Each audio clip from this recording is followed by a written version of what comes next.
사람들에게는 육체의 휴식이 필요합니다. 일만 하면서 쉬지 않고 살 수는 없습니다. 일의 능력도 적절한 쉼이 있을 때에 바로 그 일의 효과가 나타나는 것입니다. 옛날 사람들은 마음의 시간의 여유와 그 마음과 시간의 여유를 가지고 살았습니다. 물론 시계 같은 것이 없었기 때문에 시간에 쫓기지도 않았습니다마는, 그러나 농경사회가 산업사회로 바뀌면서 사람들의 삶에는 여유가 사라져버리고 말았습니다. 모든 것이 시가 정한 시간에 따라 움직이고 극심한 경쟁 가운데서 먹고 먹히는 긴장감 가운데 살게 되었습니다. 그로 인해서 쉰다고 하는 이런 쉰다라든지 생활의 여유라고 하는 단어는 점점 사라지고 과도한 스트레스만 쌓이는 삶을 살아가고 있습니다. 우리는 지금 세계화 시대에 살고 있습니다. 모든 세계와 경쟁하면서 살아야만 합니다. 그렇기 때문에 그 심경과 고통은 날이 갈수록 점점 더 심해지고 있습니다. 그렇기 때문에 오늘 사람들에게 필요한 것은 안식과 휴식입니다. 오늘 우리가 세상에 살면서 가장 빠지기 쉬운 위험이 있습니다. 그것은 바로 일하는 것과 일하지 않고 쉬는 것이라고 생각합니다. 세상에 일하기 위해서 태어난 사람처럼 쉬지도 못하고 열심히 일만 하다가 그만 그 일에 지쳐서 쓰러지고 만 그런 사람도 있습니다. 얼마나 유감스러운 일입니까? 그런가 하면 또 할 일 없이 쉬기만 하는 것 또한 보통 힘든 일이 아닙니다.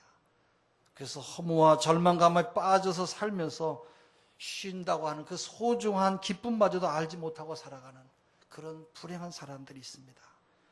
포드는 말하기를 휴식의 참된 의미는 일하는 자의 것이라 말했습니다. 일하고 또 쉬고 일한다고 하는 것, 이것이야말로 가장 아름다운 일인 것입니다.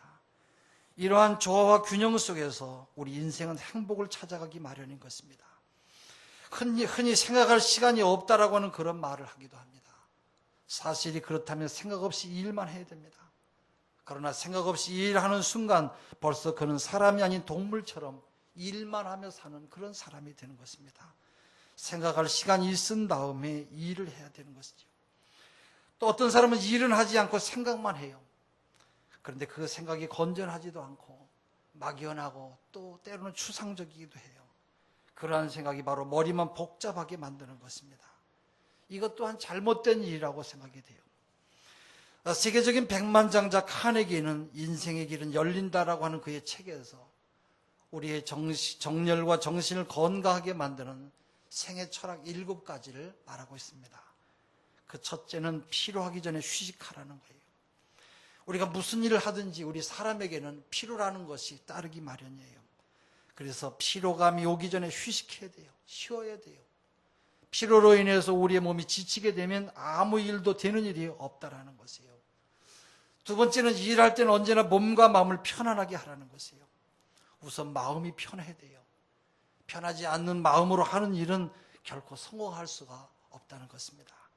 세 번째는 건강과 용모를 지키도록 하라는 것이에요. 건강을 잃어버리면서까지 일하는 것은 미련한 짓이에요.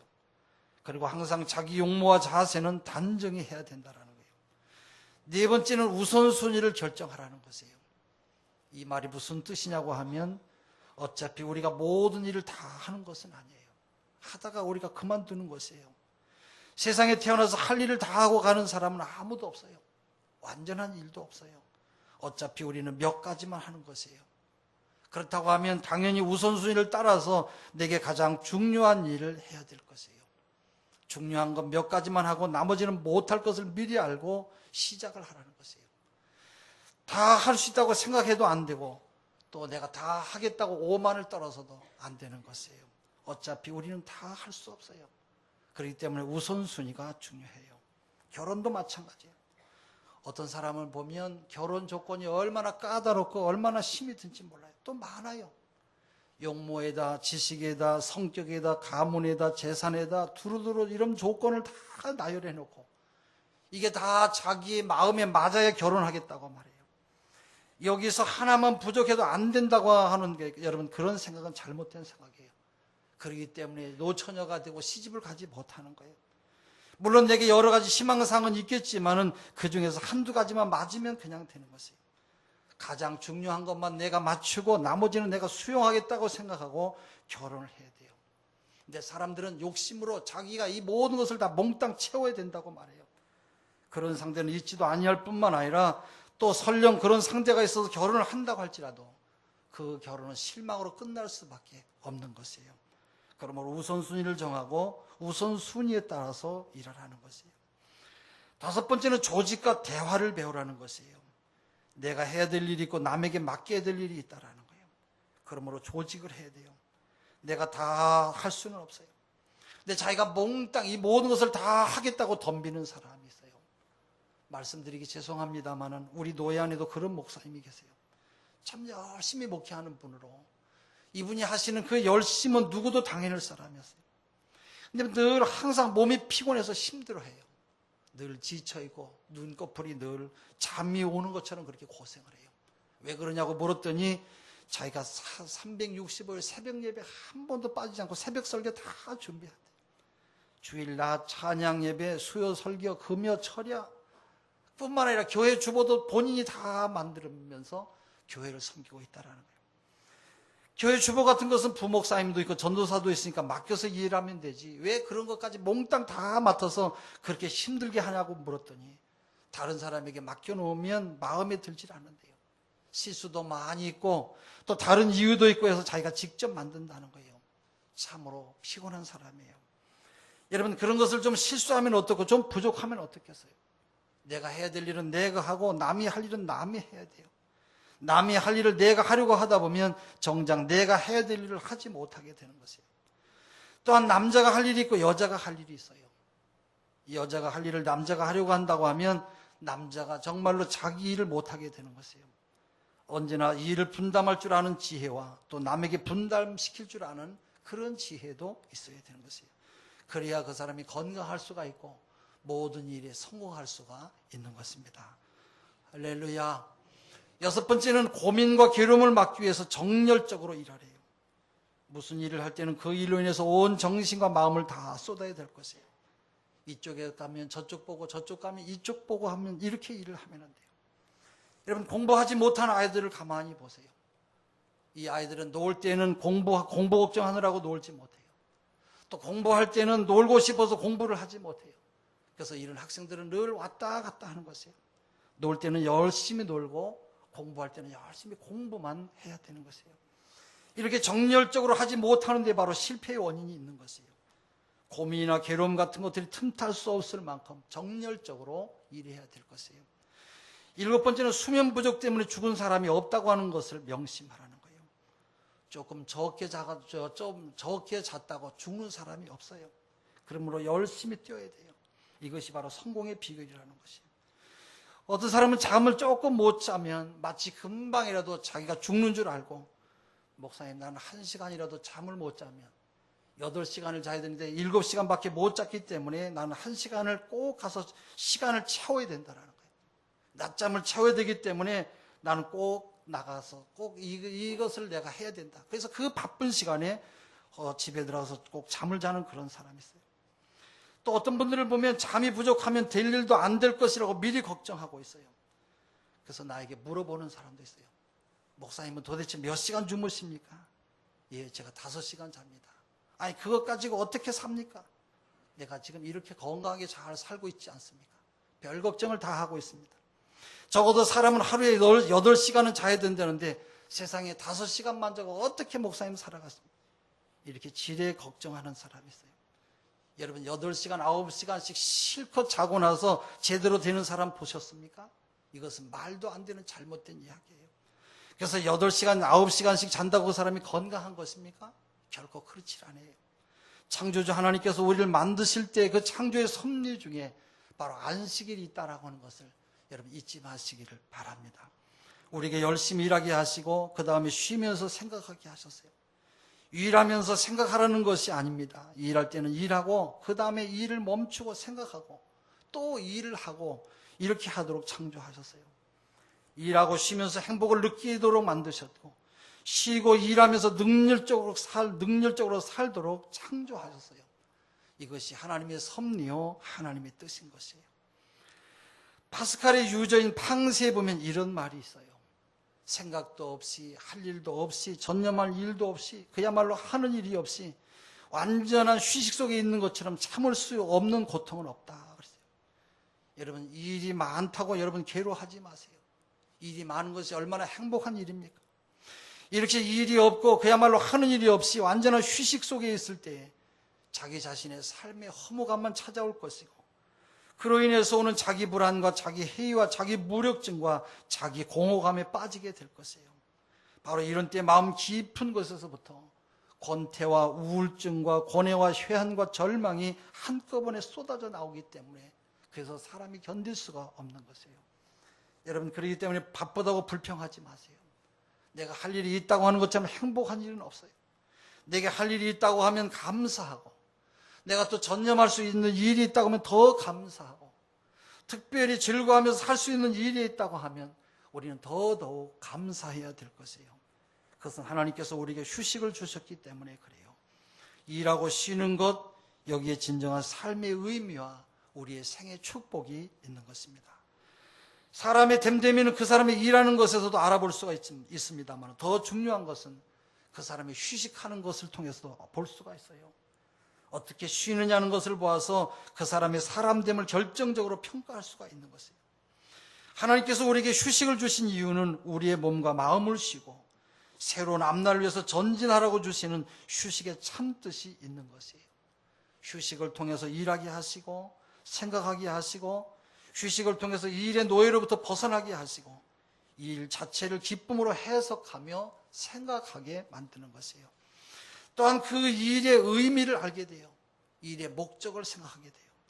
좀 더 나아가서 휴식은 그 일을 누구에게 바쳐야 바람직한지를 확실히 알게 해요. 이 일의 궁극적인 목적이 어디에 있는지, 누구를 위해서 이 일을 해야 되는지 새삼스럽게 생각하게 만드는 것이에요. 오늘 본문에 보면은요, 예수님께서 제자들이 전도여행을 하고 돌아와서 보고를 합니다. 예수님 앞에. 저희들이 이러이러한 일을 했습니다. 이렇게 가르쳤습니다. 우리에게 이런 일들이 있었습니다. 제자들이 예수님 앞에 낱낱이 자기들이 했던 이 전도에 대한 보고를 다 말씀드렸습니다.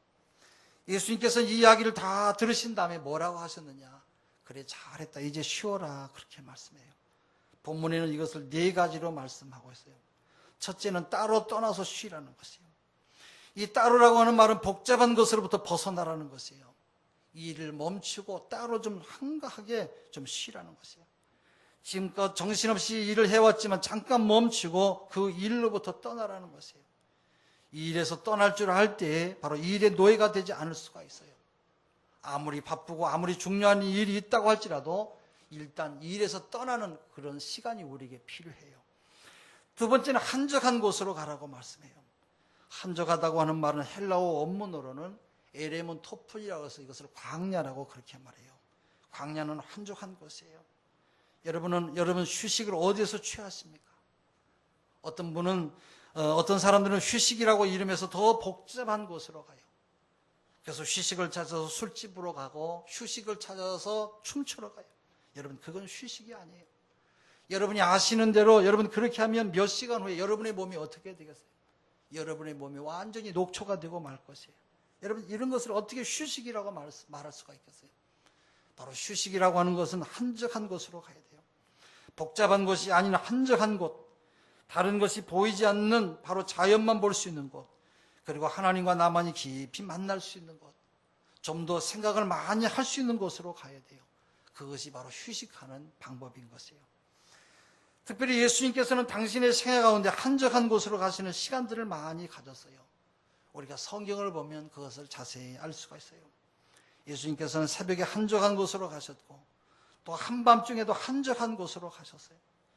이렇게 많은 사람들이 있지 않고 번잡한 일에 시달리지 않을 수 있는 그러한 곳으로 가셔서 조용히 생각하시고 하나님과 함께 하나님을 만나며 명상하는 그런 시간을 가졌어요. 그래서 주님께서는 한적한 곳으로 가라 말씀하셨어요. 그 다음에는 와서 쉬라고 말씀해요. 바로 내게로 와서 나와 함께 쉬라는 것이에요. 그 다음에는 잠깐 쉬라 말씀해요. 너무 많이 쉬면 썩어요.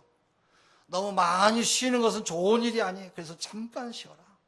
바로 여기에는 또 나와 쉰 다음에 일하자고 하는 말씀이 여기에 이어지는 줄로 압니다.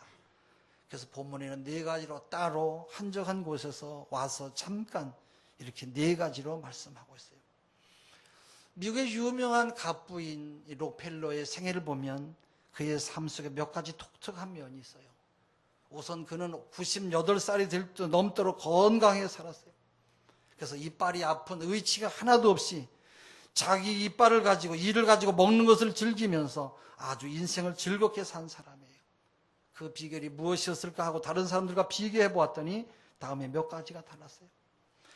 그 하나는 너무나 바빠서 발등에 불이 떨어질 지경이라도 아무리 일이 많이 있어도 점심 식사 후에는 반드시 30분은 쉬었다고 그래요. 이 사람은 쉴 줄 아는 사람이에요. 둘째는 절대로 흥분하지 않았다고 그래요.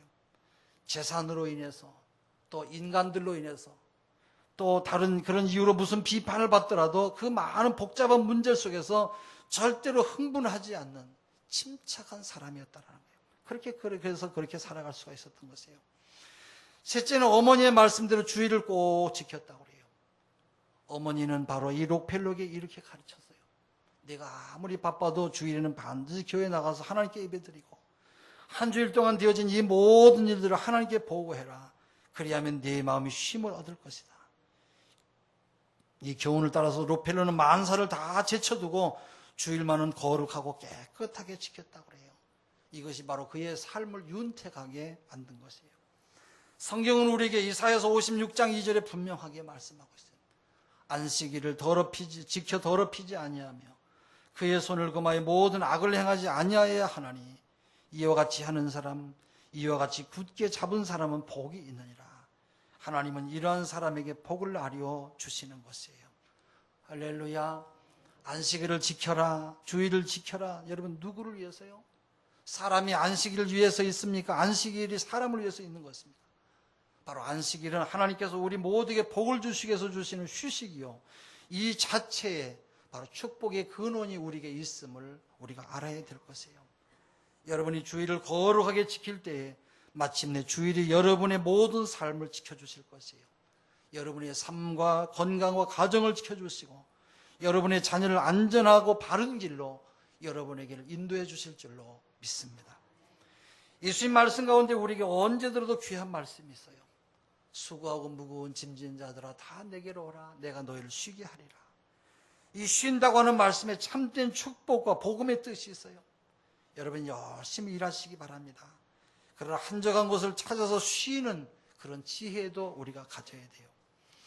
아프리카 남부에 위치한 칼라리 사막에는 스프링박이라고 하는 사냥들이 있다고 그래요. 이 사냥들은 보통 30여 마리씩 떼를 지어 다니는데 어떤 때는 수만 마리가 떼를 지어서 이동하기도 한다고 그래요. 이 많은 양들이 한꺼번에 움직이는 모습을 여러분 한번 상상해 보세요. 앞에 가는 양들은 다행히 풀을 먹을 수 있지만 뒤따라가는 양들은 풀을 먹을 수가 없지 않겠어요? 다시 말하자면 앞에 있는 양들은 계속 풀을 먹으면서 가지만 중간에 뒤에 있는 양들은 쫓아만 갈 뿐 풀을 못 먹는다라는 거예요. 그래서 남보다 앞서가야 풀을 먹을 수가 있기 때문에 저마다 양들은 앞서고 나서고 또 앞으로 나서고 서로 앞서가려고 하는 것이에요. 그러다 보니까 아무도 풀을 먹을 수가 없어요. 그냥 그대로 앞으로만 달려만 가는 것이에요.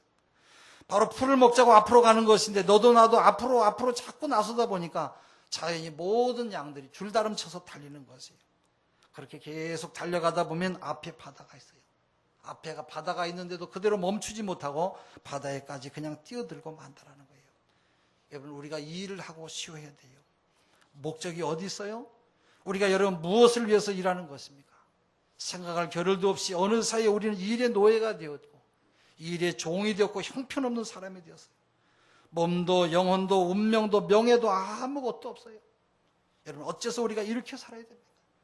어째서 우리가 이렇게 여러분 일만 위해서 열심히 어리석게 이렇게 살아야 됩니까? 물론 우리가 열심히 일해야 될 것이에요. 그러나 한적한 곳을 찾아가는 그런 지혜를 가져야 돼요. 영성을 재충전하고 말씀과 영성을 재확인하고 내게 주신 삶의 목적을 다시 세우고 자기 존재를 재정립해야 될 것이에요. 그렇지 아니하고서 능력의 사람이 될 수가 없는 것이에요. 하나님께서 우리 인생들에게 낮에는 열심히 일하고 밤에는 쉬면서 휴식하며 살라고 안식을 주셨어요. 또한 안식일의 경륜을 우리가 분명히 그래서 알아야 될 것이에요. 휴식의 뜻이 어디 있다고 하는 것을 우리가 알아야 될 것이에요. 그것은 바로 우리 하나님께서 우리를 행복하게 하시며 우리를 소성하게 하시며 능력 있게 하시며 하나님의 사람을 온전하게 살기 위한 은혜인 줄로 믿습니다. 나는 예수 믿는 사람에게는 적어도 휴가라고 하는 것은 두 가지 의미가 있다고 생각해요. 그 하나는 어디를 가지 않아도 특별한 여행을 가지 않는다고 할지라도 우리가 잘 쉬는 것이 휴가인 것이에요. 값비싼 해외여행을 하지 않아도 잘 쉬지 못하면, 해외여행을 한다고 할지라도 잘 쉬지 못하면 휴가가 아닐 수도 있어요. 어떤 심리학자는 사람이 잘 쉬지 못하고 마음의 평화를 누리지 못하는 이유를 다음과 같이 4가지로 말하고 있어요. 그 하나는 탐욕 때문에 인간은 진정한 쉼을 누리지 못한대요. 스스로 만족할 줄 모르는 이 소유의 욕구가 바로 탐욕인 것이에요. 원한다고 모든 것을 다 소유할 수 있는 것도 아니건만 우리 인간은 끊임없이 세상의 모든 것을 다 소유하고 말 것처럼 욕심을 부리는 것이에요. 가진 것에 만족하지 못하는 것은 말할 것도 없고 가지고 있는 것을 빼앗기진 아니할까 바로 노심초사해요. 탐욕을 버리고 지금 내가 서 있는 자리에서 만족하며 감사하는 비결을 깨우쳐야 참된 쉼을 우리가 누릴 수가 있는 것이에요.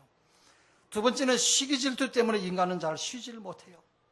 시기 질투는 항상 다른 사람과 나를 비교하는 데서부터 시작이 돼요. 나는 특별히 못나지도 않았는데 남과 비교해보면 괜히 뭔가 부족한 것 같은 그런 느낌이 들어요. 나는 만족하지만 나보다 더 잘 사는 사람들을 보면 괜히 배가 아파요. 그래서 꼭 헐뜯고 깎아내려야 내 마음속에 속이 시원해지는 것 같아요. 그러나 그런 시기 질투하는 이런 마음에는 참된 쉼이 있을 리가 없어요. 아무리 깎아내려도 나보다 더 훌륭하고 잘 사는 사람은 언제나 어디서나 다 있기 마련인 것이에요. 그 다음에 세 번째 이유는 분노 때문에 그래요. 순간적으로 감정을 잘 다스리지 못해서 혈기를 내고 나면 몇 날씩 잠을 이루지 못해요. 나의 혈기로 상처받았을 상대방을 생각하면서 잠을 미루고 또 그렇게도 노력했지만 아직도 성숙하지 못한 내 자신의 모습을 보면서 잠을 이루지 못해요. 성경에는 해가 지도록 부은을 품지 말라고 했는데 내가 화해해야지 하면서 이 알량한 자존심 때문에 손을 내밀지 못하고 또 잠을 이루지 못해요. 마지막 4번째는 교만 때문에 인간은 진정한 쉼을 누릴 수가 없어요. 교만은 정직하지 못하고 진실하지 못한 것이에요. 알든 모르든 교만은 하나님을 속이는 것이고 자기 자신을 속이는 것이에요. 정직함과 진실함이 없는 사람에게 참된 쉼이라고 하는 것은 있을 수가 없어요. 누가복음 15장의 탕자의 비유에 나오는 둘째 아들을 보세요. 아버지로부터 자기가 받아야 될 유산을 다 받아가지고 가서 다 탕진했어요. 먹을 것도 없고 입을 것도 없고 머리 둘 것도 없는 빈털터리가 되어서 그때서야 아버지의 집을 생각했어요. 결국 그는 아버지의 집으로 돌아갑니다. 아버지는 둘째 아들이 돌아온다고는 소식을 듣고 막을 어겨서 기다리고 있다가 달려가서 아들을 품에 안았어요. 이 아들은 그래도 양심이 조금 남아있어서 뭐라고 말합니까? 나는 이제 아들이라고 할 수 없으니 그냥 품꾼의 하나로 여겨주신다면 나는 감지덕지 살겠습니다. 아버지에게 말해요. 무슨 쓸데없는 말을 하냐고 꾸짖으시며 아버지는 큰 잔치를 열고 그를 환영해 줬어요.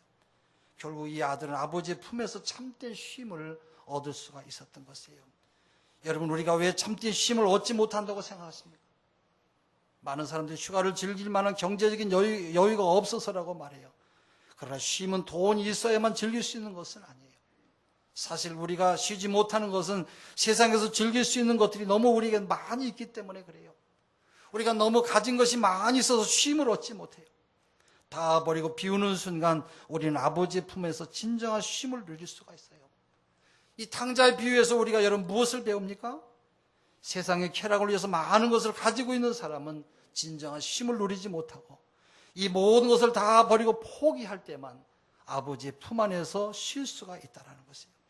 진정한 쉼을 위해서는 탐욕도 버리고 시기와 질투도 버리고 분노도 버리고 교만도 버려야 될 것이에요. 움켜잡는 사람에게는 쉼이 없어요. 오직 버리는 사람에게만 진정한 참된 쉼이 우리에게 있는 것입니다. 주님께서는 제자들에게 나아가서 전파하라 명령하셨어요. 또 한적한 곳에 가서 쉬라고 하셨는데 그것도 역시 명령이에요. 일주일 동안 열심히 일하라고 하는 것도 하나님의 명령이고 엿새 중에 하루를 쉬라고 하신 것도 하나님의 명령이에요. 우리가 이처럼 쉼과 일하라고 하는 말씀의 뜻을 깊이 이해하고 나아갈 때에 하나님께서 베푸신 귀한 은혜가 여러분 가정에 함께 하실 줄로 믿습니다. 이 은혜와 축복이 여러분의 삶을 윤택하게, 복되게, 여러분의 영혼을 소성케 하는 쉼이 될 수 있기를 바랍니다. 기도하겠습니다.